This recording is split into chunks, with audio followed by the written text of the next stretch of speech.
Sa parking lot ng isang mall sa Cainta, Rizal, nabisto ang tatlong lalaking nagbebenta umano ng mahigit 2 milyong pisong halaga ng hinihinalang shabu nitong Sabado.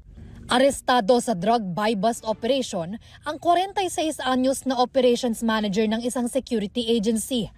Siya umano ang tumatayong amo ng 2 pang suspect na mga edad 53 at 45. By text, dinidistribute lang niya doon sa dalawa na tao niya, na security guard, doon sa mga, sila na yung nagbabagsak.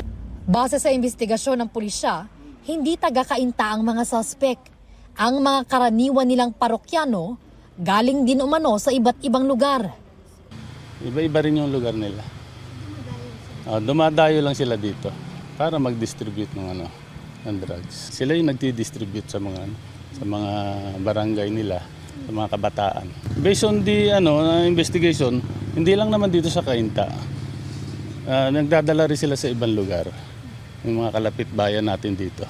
Paliwanag naman ng isa sa mga suspect, mag-a-apply lang daw sana siya ng trabaho sa kakilala niyang tauhan ng security agency. Wala raw siyang kinalaman sa pagbebenta ng iligal na droga.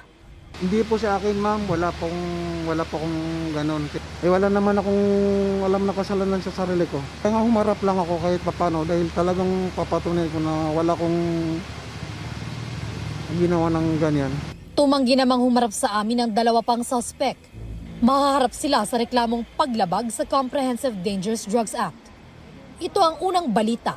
Bea Pinlac para sa GMA Integrated News. Gusto mo bang mauna sa mga balita? Mag-subscribe na sa GMA Integrated News sa YouTube at tumutok sa unang balita.